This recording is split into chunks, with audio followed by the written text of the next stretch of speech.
Good morning. I wasn't gonna do a live this morning, but feeling better than I was yesterday, so I figured, why not? I like doing these live streams. Also really gives me a chance to get some new people in, meet some new people, talk to you guys. I like talking to you guys. We're starting to get into a rhythm with these things. And if you tuned in yesterday, I had taken Petunia the pit bull and Goose for a little walk. I wasn't feeling the best yesterday, so I do apologize. I was a little out of it. Feeling better today though, so. But we will wait for some people to show up and start shooting the shit. I love that we're heading into fall. That fall weather looks like all week we're gonna have fall weather. This is the shit I love. Just overcast day. It's not hot. It's not cold. Put on a sweatshirt, go for a walk, and it's just relaxing.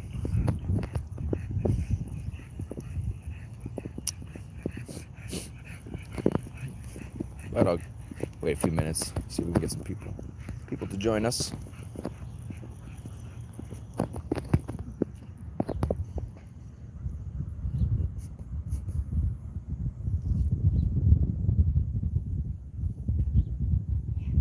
Right, girlfriend? Man, I think a mosquito did bite me in the head. We just got here.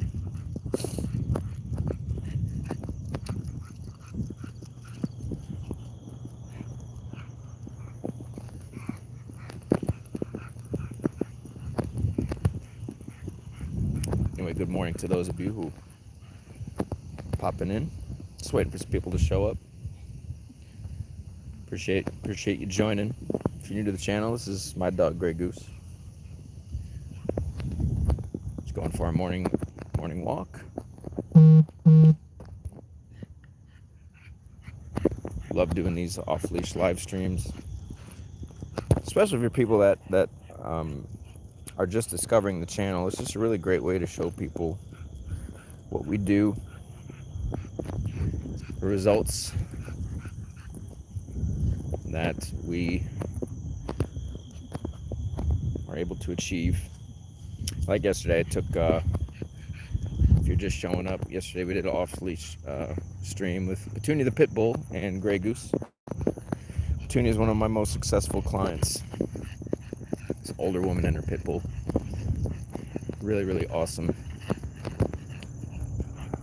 Got a really good relationship with both of them. Petunia will actually be staying with me near the end of the month. Her owner's got to go out of town. So fortunately, Petunia's going to stay with us. So you'll be able to see a lot more Petunia in a few weeks, which I'm actually really excited for. Petunia hasn't stayed with me in a while.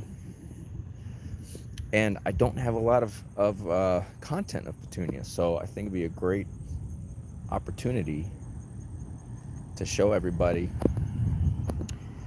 a little more. Like Grizzy, for those of you, if you're just joining, Grizzy is another dog who's one of my most successful client stories. Grizzy's been on the channel a lot. He stays with me when his owners go out of town, so there's a lot of content with him in it. But Petunia, she was actually the first dog I ever had on my channel. But I don't have much footage of her, so it'll be really awesome to be able to show people more of her. She's great pit bull. Was a dog that was dog and human aggressive, and her owner is an elderly woman, and she only intended on fostering Petunia. They found her as a stray in Indiana. She had only intended on fostering her. She's going to adopt her out because she's like, she was an older woman who used to have like, I think she had like a basset hound at one point. She had a she was not, bullies were never a dog she was familiar with. But so when she fostered her, she quickly discovered that Petunia had aggressive issues towards people. And to her credit, she actually did a really, really good job of getting Petunia, for the most part. She did a great job resolving those issues. She did still have some human aggression, but it was mostly the dog aggression she couldn't really figure it out. So we managed to. Because actually, I never told the story of how I met Petunia. I remember I was still working at my last job, and I went to a trail that I used to take my previous 2 dogs to, and I hadn't started doing this professionally again. I actually took a break from doing this professionally, and so I was just walking around the trail. It was not too long after my last dog passed away, so I was going to the trails we used to go to and just walking around. And I knew I wanted to start doing this line of work again. And so I passed her and Petunia up, and I just said, "Oh, hey, I love your dog."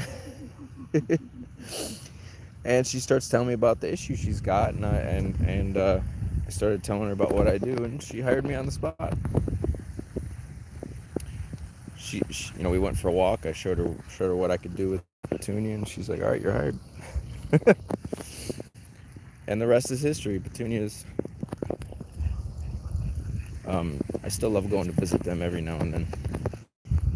But Petunia and her owner is a great example of, because I always say, what I wish for everybody, I wish for everybody to be able to experience the type of relationships that I've been able to have with all my dogs. I had extremely fulfilling and great relationships with my previous 2 dogs, and of course I have a great relationship with Grey Goose. And so she's one of those clients I've had where she knows what that is, and it's very rewarding to be able to help somebody achieve that, especially something as uncommon and just unorthodox as an elderly woman and a pit bull. But for those of you new to the channel, go check out, we did that live stream yesterday. You could see Petunia. We went off leash. She's got some arthritis in her front right leg, though, so we didn't walk terribly long. But it was really good to see him. I wasn't feeling the best yesterday, so if you watch the stream, I do apologize. It's a little, I'm a little kind of out of it. But anyway, appreciate everybody joining. And actually, I guess it's sort of on topic, discussing having multiple dogs. It's having more than one dog is not easy, and a lot of people get ahead of themselves. They may have one dog, and I've even had clients where they're still working through issues with the dog they have, but they get it in their head that, well, maybe my dog needs another dog and that will help. And I always say, do not do that. It is the worst thing you could do if you've not achieved what you want to achieve with your first dog. But a lot of people do it, and then you end up compounding problems. Because if you haven't figured it out with the first dog, right? So you still haven't reached that level where you've mastered the one dog. And now every dog, you bring a new dog into the mix. Anytime you add another dog or person, it changes the dynamic of the group. And so being able to understand social dynamics and how dogs, if you don't understand that dogs see things similarly to humans on a social level from the perspective of a dominance hierarchy.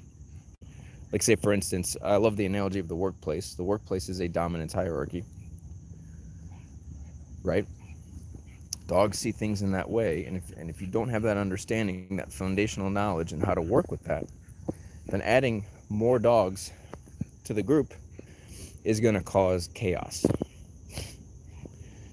And so, if you haven't mastered the one dog you have yet, the worst thing you can do is add another dog to that situation. Because anytime you adopt a dog, I don't care if you get it from a breeder, even a good breeder, but when you take a new dog in, you are now taking in a new personality. There are going to be issues that dog has that you don't know about. There are going to be challenges that come up that you didn't foresee.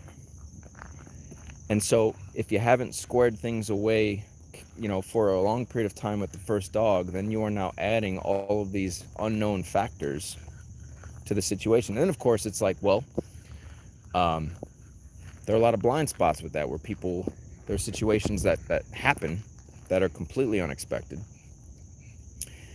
And then we blame the dogs for those issues. For instance, like say you bring a new dog in, everything's good at first, but then maybe an accident happens where maybe you're preparing some food and maybe you drop a piece of food on the ground, and nothing like this has happened before, but now both the dogs are running to get the food and it causes a fight, and you're like, what the fuck happened? Just something like that. Well, those are situations that can be avoided, can be worked through proactively if you understand how to introduce a new dog correctly. If you understand how to read those social dynamics when you have more than one dog. If you already have the first dog squared away, then introducing that new dog now becomes a much easier endeavor. And you can introduce that new dog in a way that eliminates problems. And if the relationship you have with the first dog is squared away, then you're not really worrying about the first dog. All of your focus is where it needs to be, which is on that new dog, rather than having to worry about both of them. And if you're not equipped to be able to navigate those situations, then things can spiral out of control very, very quickly. And that's why I would not recommend it. Even if you have, let's say you have a dog and things are pretty easy with that dog. Introducing a new dog, you still have to understand how to do that correctly. Right? So there is still some know-how involved. It's not just as simple as, because usually, like when I adopted my previous two dogs, the Humane Society usually had it to where if you already had a dog in the home, they would want to have the two dogs meet to see if they got along before you adopted the second dog, which perfectly reasonable. I wouldn't have it any other way. However, one meeting, having everything go well, is not going to tell you everything. How dogs react to each other is it's all based on context. It's situational.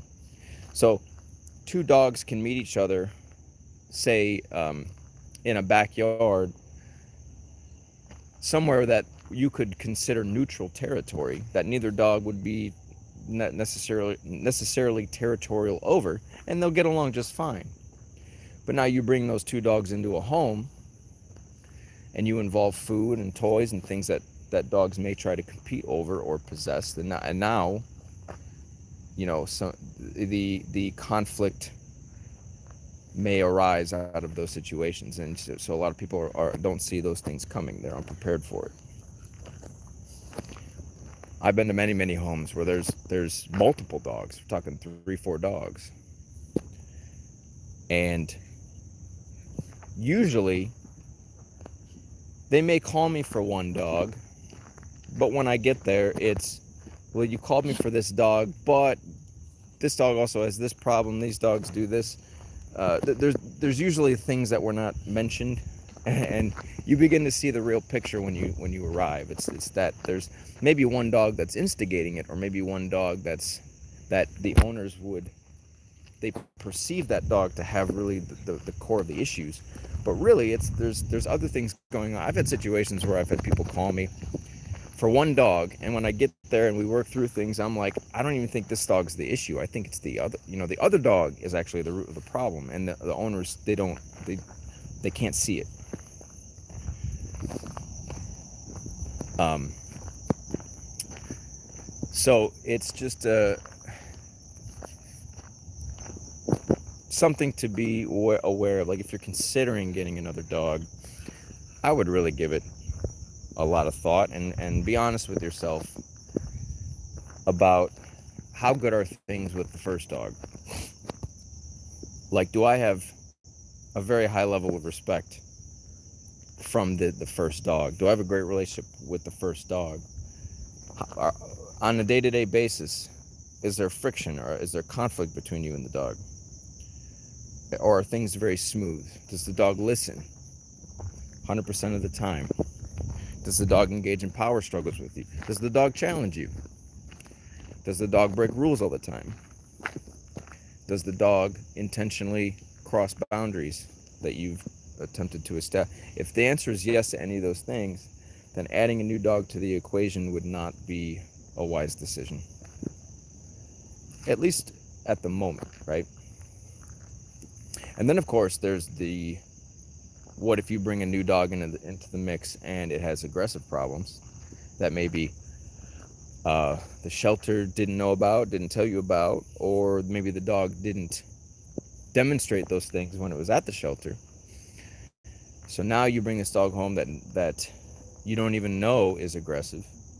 Now, of course, in those situations, you can bring the dog back. But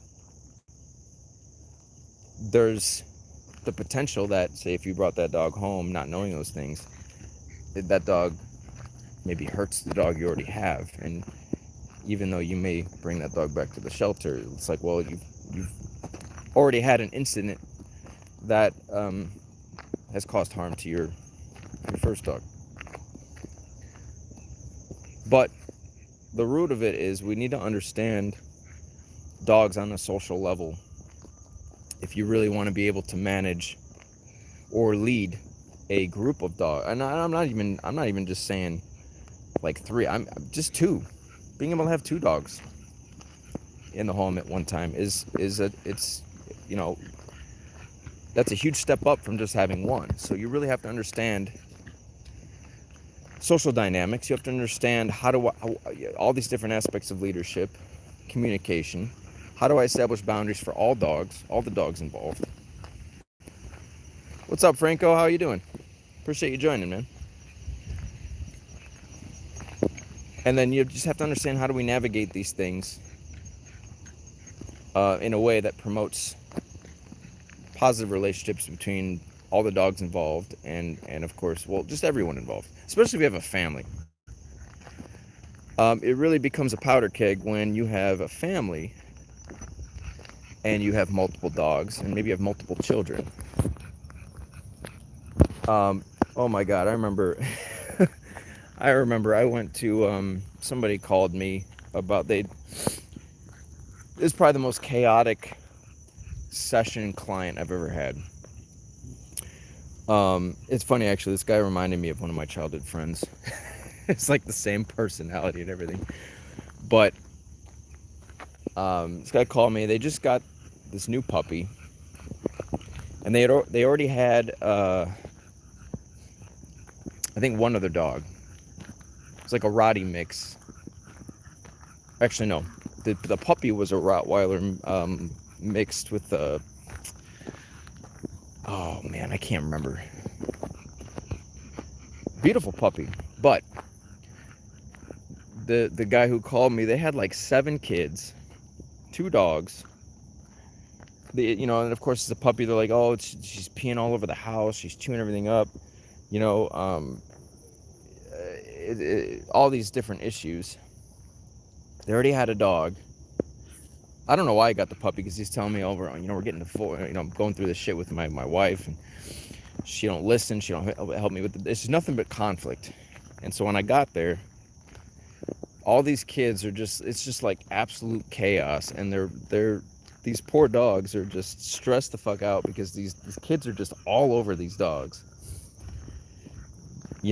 Way too excited, it was just like, holy shit. So we were starting to work through some things, and I was trying to explain to him, like, listen, man, I understand. you know, there's a lot going on in this household, but if you want the best out of the dogs, especially this puppy, you know, it was a young puppy. You're going to go through many, many different stages of development here. And if you're already having a hard time making time for the dog now, you're setting yourself up for failure down the road. And that's the thing I don't understand sometimes. People get dogs and they don't even have time for the dog they have, and they end up getting a pup. You get a puppy, of all things. I never understood that. It's like a very impulsive kind of decision to just get a puppy, you know.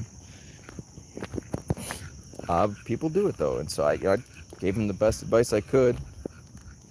The session went well, but in my head I'm thinking like I don't know if he's gonna be able to pull this off. Especially with everything, like you're talking about a family that's not operating as a unit. You know, there's conflict between him and the wife. They're like trying to get a divorce, moving into separate homes. That's one thing I see a lot too with puppies is people give puppies way too much freedom too soon. And this was one of those situations where he's like, well, the dog's peeing all over the house. I was like, well, you're giving the dog free reign of the house, so yeah, she's gonna pee everywhere. You know, you can't give puppies that much freedom. But of course, I could tell a lot of times people they'll read a dog and they will assume the dog is happy, and all I see is an overexcited, stressed out, nervous dog. But people interpret that and say, oh, the dog's happy, and I don't see that at all. And the way these kids are interacting with the dog, I'm just stressing the fucking dog out.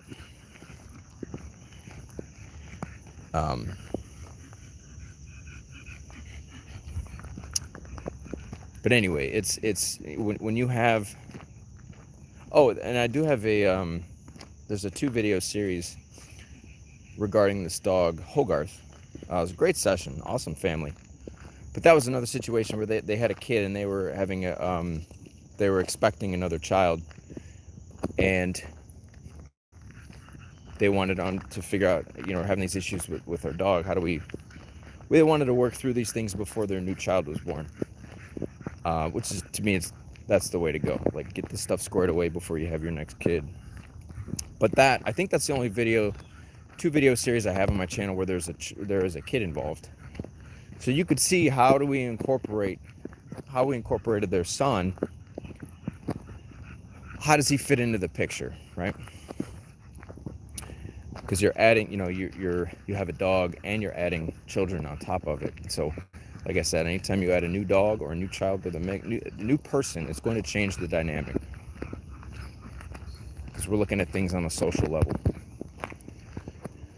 So if you have multiple kids and you want to introduce another dog to a home where you already have a dog, you really need to know what the fuck you're doing.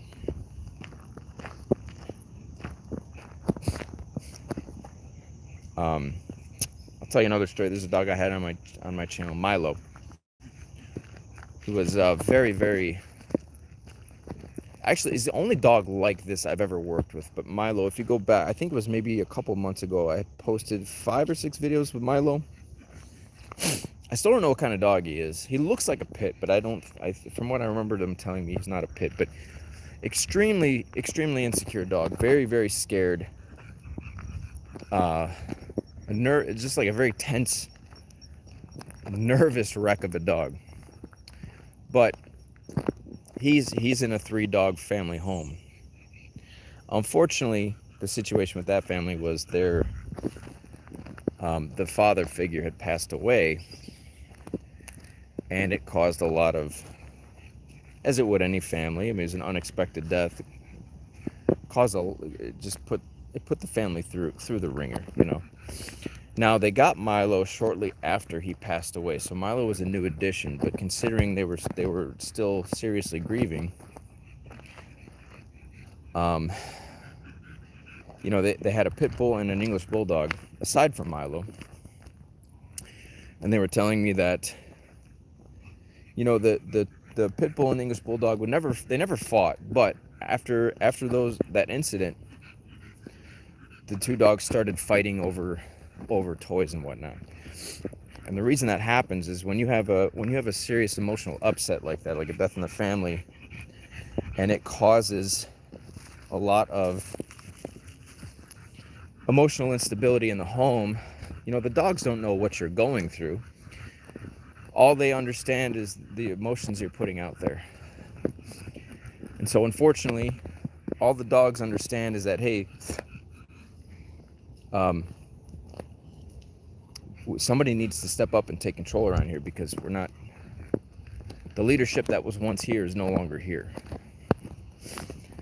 So over time, if that persists, it can cause conflict with multiple dogs, because now the dogs are starting to kind of battle for control.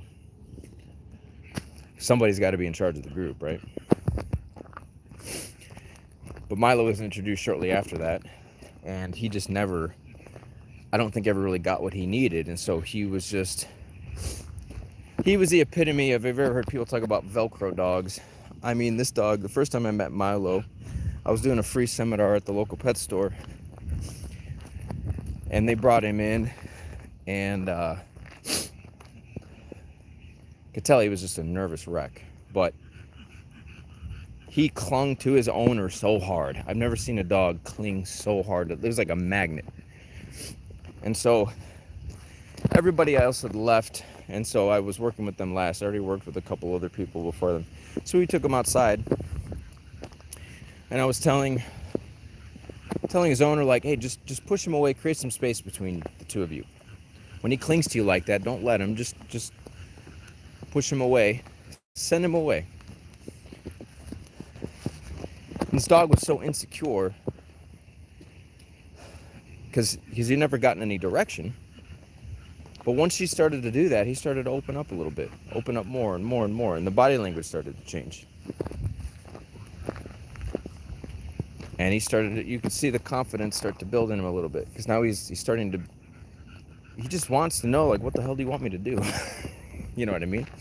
But if you allow the dog to cling, and you're not providing him the direction he needs and the understanding of what do you want me to do and what do you not want me to do, then the dog lives in this constant state of uncertainty.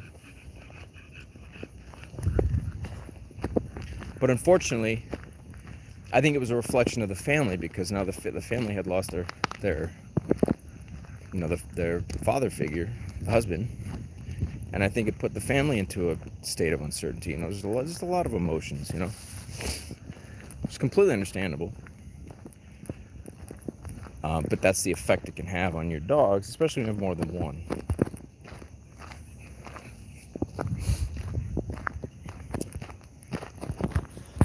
Actually, the home Goose came from, she came from a foster who had 12 dogs. I understand people fostering and trying to help and everything, but it's like, I think you reach a point, though, where, I mean, how many dogs could you possibly take in and give them everything they need, right? I mean, 12 dogs, there's no way every single one of those dogs was getting the amount of attention, care that they needed. And I get it, you know, the idea is not to keep them. You're trying to give them homes and everything like that, but it's still, man, these mosquitoes are crazy today. It's still just, it's not an ideal situation, you know? And then it just drives the human nuts. Like, imagine being in a home with 12 dogs. That would drive me fucking nuts. Because it's not even just the dogs. It's like, let's say even a handful of those are like long-haired dogs. You got hair everywhere. Like, hair everywhere drives me nuts.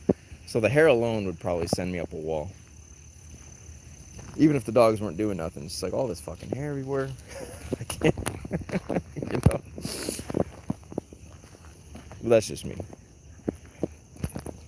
But for me, having 2 dogs, that was enough. 2 dogs was enough. Because there were times when I first started doing this line of work, I had, 3, 4, 5 dogs at one time, you know, and it's doable, but it's just, for me, it's not ideal. You know, if I'm especially working with a client dog, I want to give that dog as much one-on-one attention as I possibly can, which is usually if I have a dog stay with me. And I don't promote board and trains on this channel. For those of you who are new, I don't do board and trains, but every now and then I may have a dog who needs help stay with me for a couple days. And aside from that, I watch my clients' dogs when they go out of town. But Goose, come on, girl. These mosquitoes are driving me crazy. Come on, girl. You don't want to get those fleas, sweetie. But yeah, if you really want to do an effective job with one dog, or you know, that's why I've seen people criticize. Say like you do go to a board and train. Hey, don't go in there. Say you do go to a board and train. I've seen reviews from people who were like, yeah, I sent my dog to this board and train, and they have so many dogs at this place at one time that when I got my dog back, like, there was really no change. I don't think they really even did much with my dog. So, well, yeah, that makes sense. If they're taking on handfuls of dogs at a time, how could you possibly work with each dog as intensely as they need? And I like to record everything. So yeah, I would want to be focused on that one dog. Give all my attention and focus to that dog. Let's record everything. Let's figure out what process we need to, or processes we need to utilize and go through to get this dog on track, you know, or to figure out what's the root of the issue and how do we resolve it. But I think a lot of those places, you know, they have multiple dogs at one time.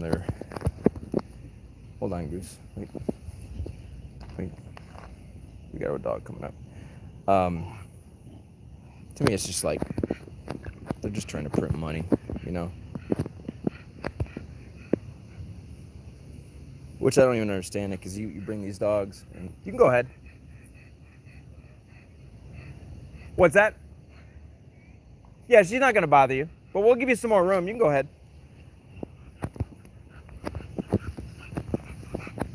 Got a dog coming up.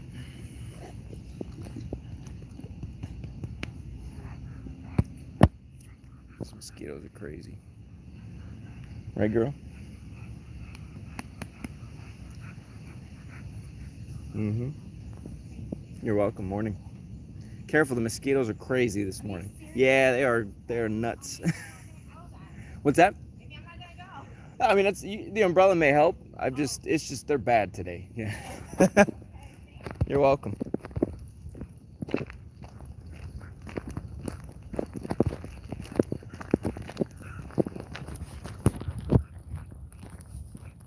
Anyway, what was I saying? Oh yeah, a lot of these board and trains. If anybody's watching, so the reason I don't promote board and trains, if you're new to the channel, and I have a series on my channel called Board and Train Bullshit. There's a few reasons. One, let's say you find somebody good, which is very hard to do. The issue, if you're having a behavioral issue with your dog, I make the distinction on my channel that behavioral issues are socially related. And it's not a matter of, quote, training. Right? Training to me is skill-based. So to me, real dog training is, say, training like a service dog, or training a seeing eye dog, or training a drug sniffing dog, or you're building specific skills in that dog. But those skills have nothing to do with the relationship dynamic you are establishing with the dog. It has nothing to do with how the dog perceives you. So when we have a behavioral issue, that is a social issue we have. It's usually, the issue is the relationship between dog and human, dog and owner. So if I send my dog off to somebody who runs a board and train, how is that person going to help me solve the relationship problem I have between me and my dog? So that's the first problem, is you have a problem that's solely related to the dynamic between you and your dog, and then you send it to somebody else. Maybe they do a really good job, but where I see it fail a lot of times is the person who works with your dog, when they send the dog back, there's no follow-up with the owner, and so the owner doesn't really know what to do or how to maintain what was done, so it all falls apart because the root of the issue is never solved. So people get this idea that, well, I can just send my dog away to somebody, they'll quote train my dog for me and it'll be good. It don't work like that. And then you pay thousands and thousands of dollars, and then of course you're sending your dog to a stranger for weeks, sometimes months.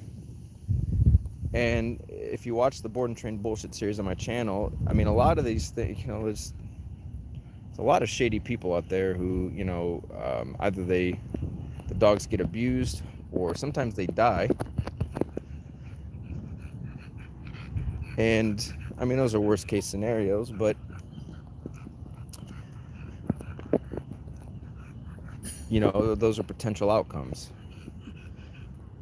Now, I've also spoken to people on the phone that said, well, we sent our dog to a board and train, and the guy did a really great job, but my dog just listens to that guy, doesn't listen to me. It's like, well, that's another potential outcome. It's like you pay thousands of dollars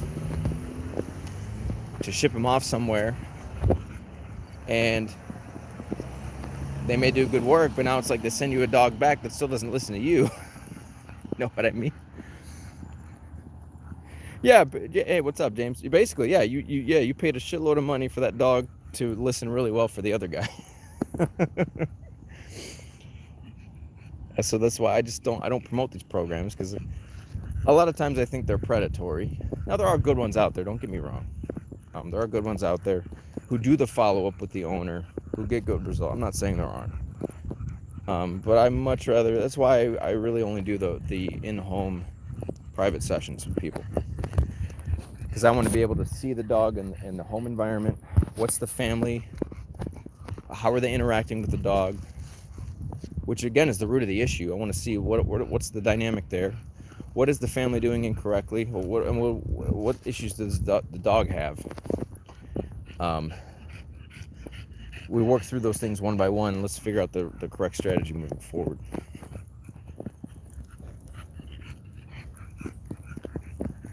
But it's like, these facilities, they have multiple dogs, and I'm just not sure how, every dog is getting what they need out of that situation.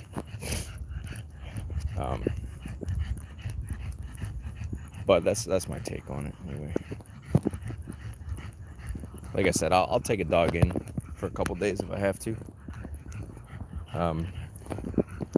But that's it. It's usually 2 or 3 days, unless I'm watching the dog for my client.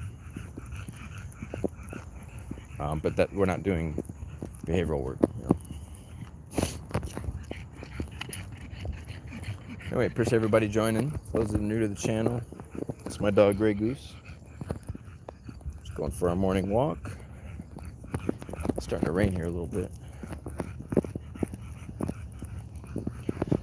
But back to the topic, having multiple dogs at one time.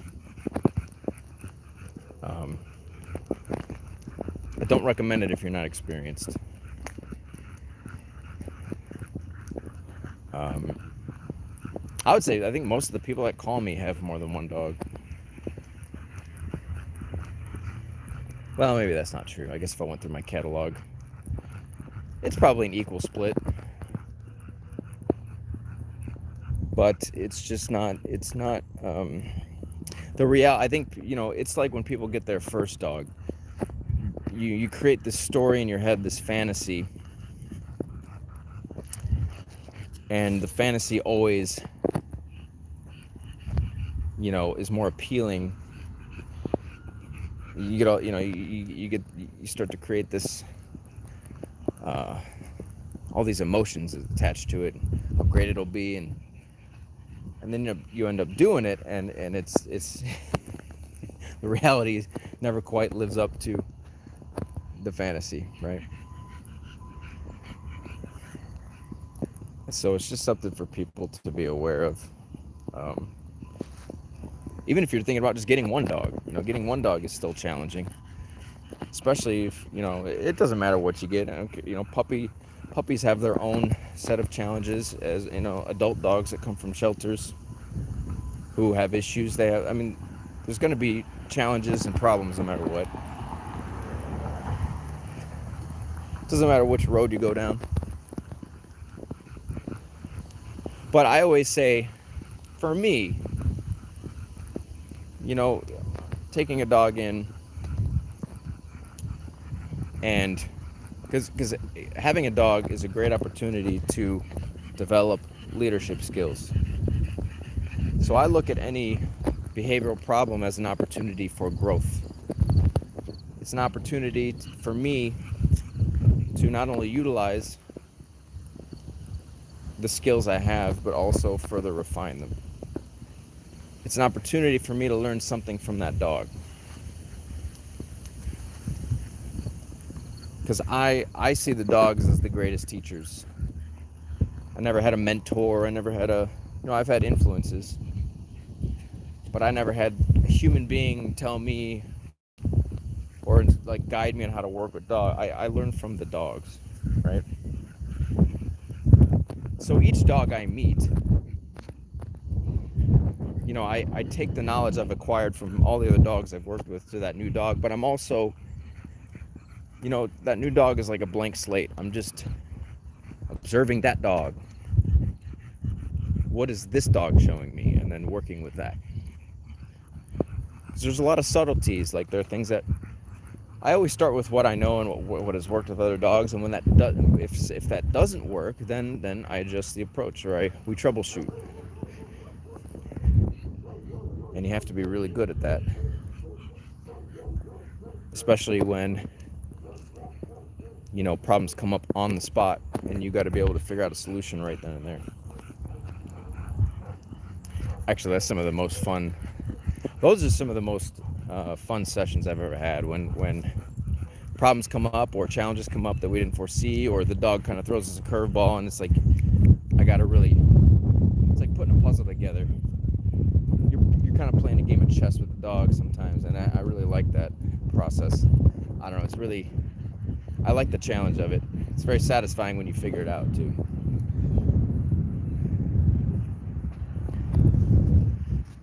Well, it's raining. I'll take the rain over the mosquitoes, to be honest with you. It's raining. But I really appreciate everybody joining.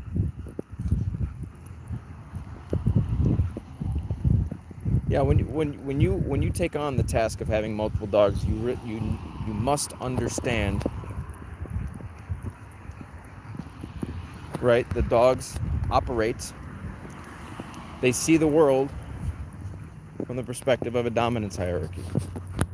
So if you have multiple dogs, construct it like a workplace. To me, that's a great analogy. Is the workplace is a dominance hierarchy, right? You have a boss. Your boss has a boss.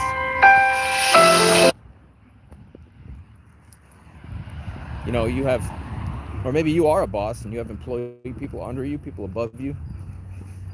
And the whole idea is that everybody plays a particular role. Everybody understands their role. And that way you can cooperate to get a job done smoothly. And the whole idea is you're avoiding conflict. Because think about it, if everybody was a boss, how much fighting would everybody do? Because everybody thinks they have equal say in the decision-making process. It's why, there's never two CEOs. You got one guy calling shots.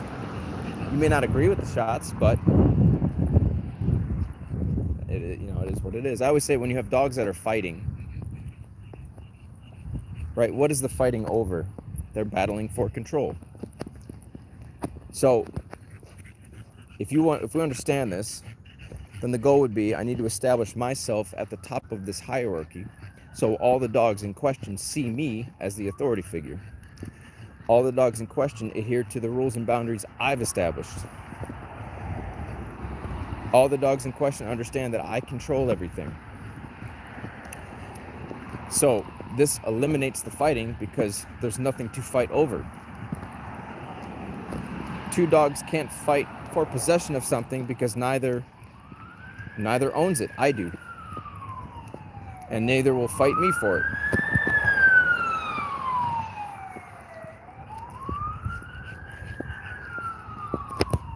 So to me, that's very key when you have multiple dogs, understanding that there is no fighting if there's nothing to control, right? If all the dogs know that you control everything, then they're not going to fight. There's nothing to fight for.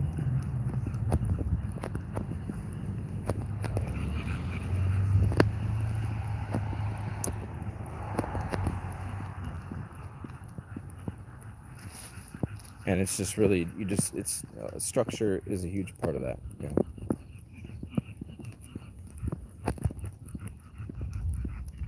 And that's really, you know, it's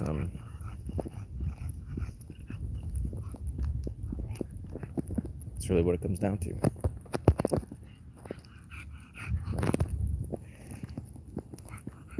Anyway, I appreciate everybody joining.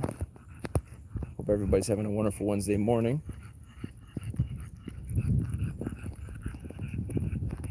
Getting that beautiful fall weather coming in here. If you're new to the channel, welcome. I'm not a dog trainer. I don't train dogs. Nobody seems to understand what I say, what I'm saying when I say that.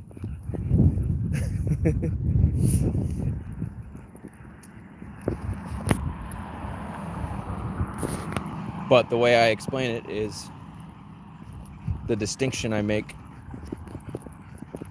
is training is skill-based. Right.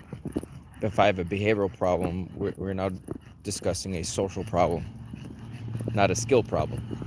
So I'm not going to attempt to train a behavioral problem. You know, just like you can have a very highly trained dog skill-wise, but that dog doesn't mean the dog respects you, right? Like, you may be very good at your job. You may have all the skills to be very proficient at your job. Doesn't mean you respect your boss. Doesn't mean you respect doesn't mean your attitude towards the job is positive. Doesn't mean you respect your coworker. None of that shit. Those are social things. It has nothing to do with how well you do the job. So I approach working with dogs that same way. I'm not trying to train a behavioral problem. Why would I want to try to build skills or approach things from the perspective of skills when we're dealing with an issue of perception, an issue of relationship?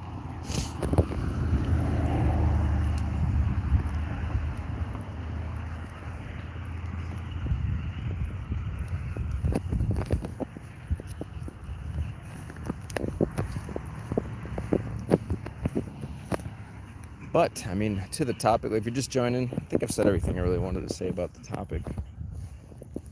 Having multiple dogs, you know, it's not easy. It's not an easy thing, and I wouldn't recommend it for people who aren't experienced.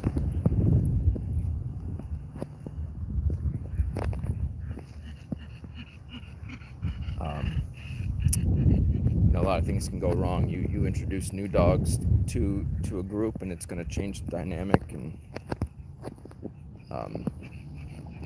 being able to read social situations is very important too. If you can't read social situations between dogs, then you're going to miss a lot of things, and things can escalate to conflict if you miss those things, right?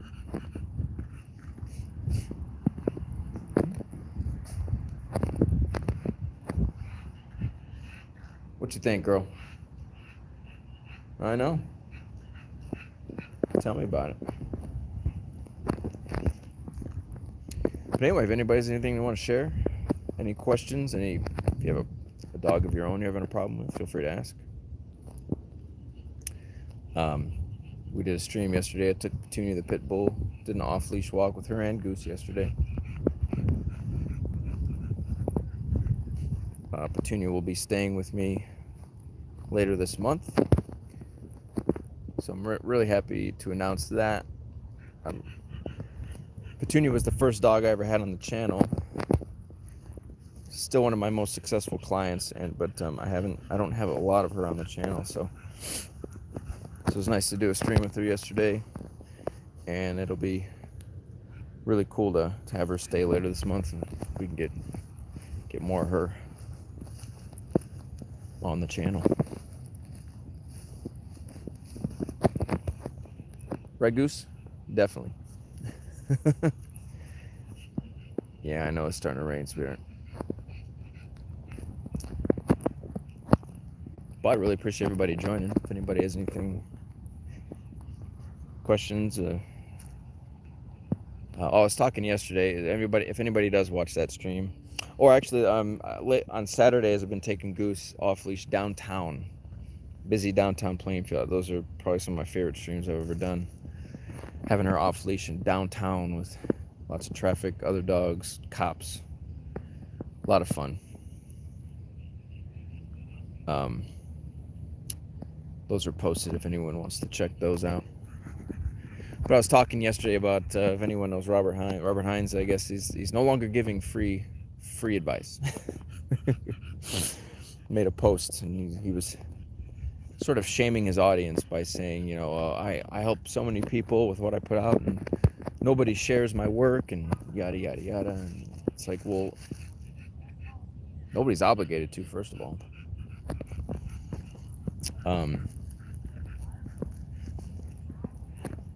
But to then kind of point the finger at the people who watch you, I don't know.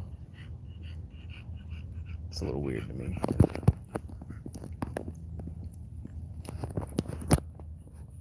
But I don't know why people would want to share your work if the majority of what you do is yell and scream and criticize everybody, call people names. And like, if you're a professional, now, you know, there's a time and place for that sort of shit. But if that's the majority of what you do, then and you're trying to promote yourself as a professional, why would people want to share your work? You know what I mean?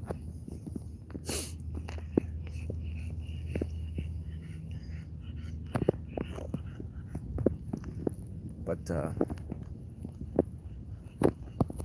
know, teach their own, I guess. Anyway, I think we're gonna cut this off in a minute here. It's raining and I think Goose is hungry. Anybody has anything, now would be the time to say it. Otherwise, again, if you're new to the channel, welcome. I've got 360 videos if you'd like to check out. Mostly educational material, or, you know, a lot of sessions I've done recorded, lately a lot of live streams, so a lot of stuff to learn from if you're interested.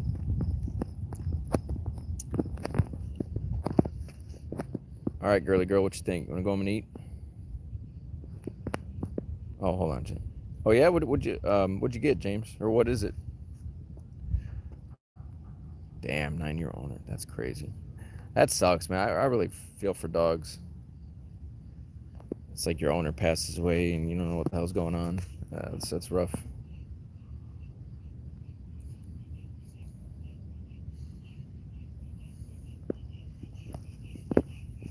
Yeah, what kind of dog is it, James?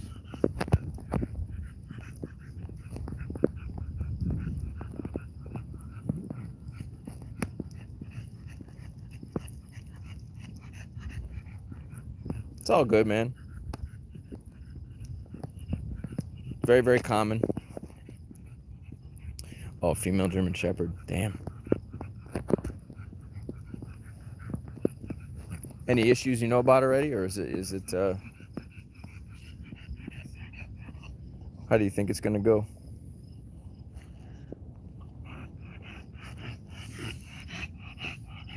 Yeah, I think James, it's just one of those things. You know, it's I think people learn very quickly.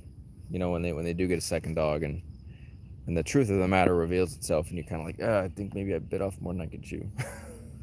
That's okay. I've been there too. You know, not even just with dog things. Sometimes you just, you know, but you learn from those things, right?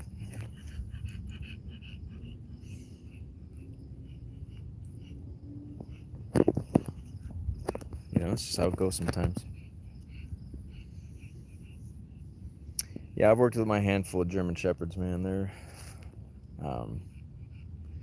not my favorite breed, to be honest with you.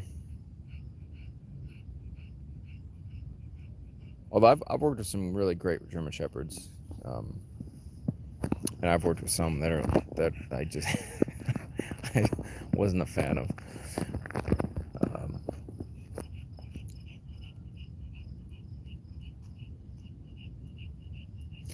Yeah, snapping in the shelters, like, I don't blame dogs. I mean, there's so much stress.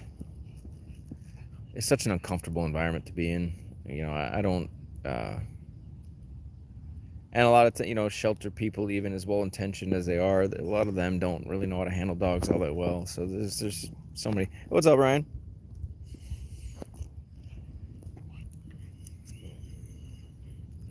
Oh, you like to bowl, Ryan? I thought she was a German Shepherd mix, Ryan. Was she 100% German Shepherd? I wouldn't say anxiety is necessarily a breed. It's not really related to breed. It's I look at the mentality in the dog. But then, of course, it's not even just the mentality. It's just what circumstances are leading to the anxiety. You know.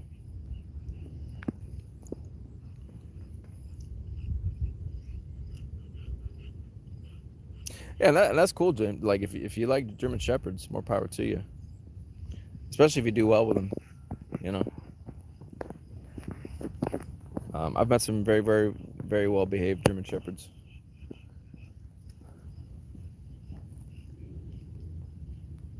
Oh damn! It's starting to rain, girl. Yeah, man, Ryan. I used to bowl. Bowling was my thing, um, especially in high school. Used to love bowling. You know, I bowled in leagues and everything. Never cracked a 300. 288 twice is my high. It's like, fuck. I came so close. I think my high series was a 721, I think. You know, 3-game series. I think it was a 721.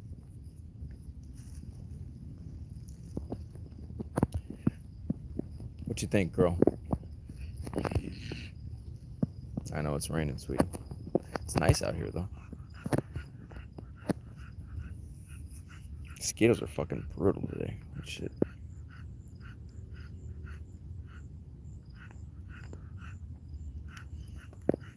Yeah, it sounds like the pit bull was probably your best one, Ryan.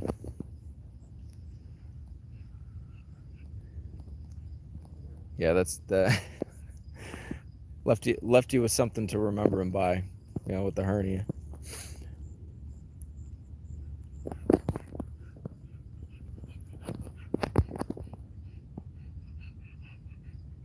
Maybe Ryan, maybe we should get you a Shih Tzu or something. Just a nice, you know, a little lap dog or something.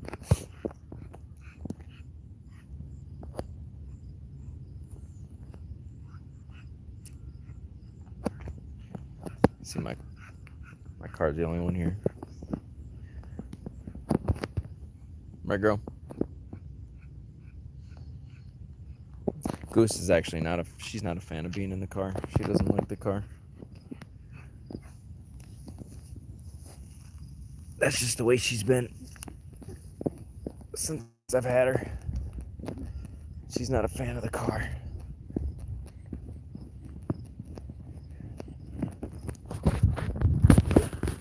Oh, girl. Those of you joining,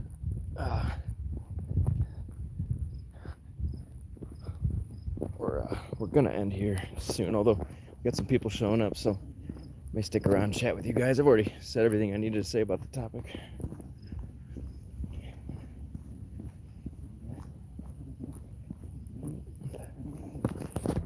Oh, I know.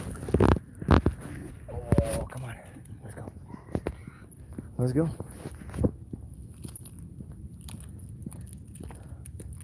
I'm hungry. Ready? Let's go, girl. Come on.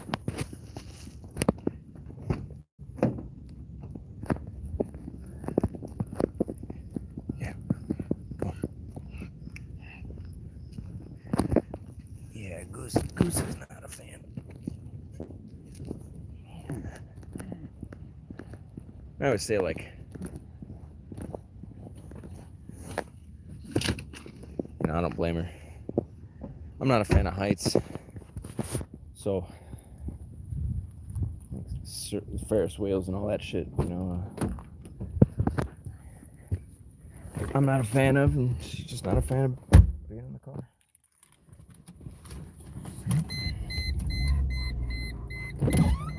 Whew. Well, guys, I think that's about it. I don't really have anything else to say. Really appreciate everybody joining. When I get home, I'll make this public. If anybody wants to, if you're just joining, go back and watch from the beginning if you'd like. Otherwise, really appreciate everybody showing up. If you're new to the channel, welcome. I do these live streams all the time, so more than welcome to join for the night. Oh, Ryan, if you're still in the room, I don't know if you saw. Yeah, you were here with the stream with Petunia yesterday. She's gonna be staying with me at the end of the month, so there'll be more Petunia to come, more Petunia and Goose, which I'm really looking forward to. So anyway, all right, guys, I'm gonna get Goose home. We're gonna eat something and get some work done. Hope you all have a wonderful Wednesday.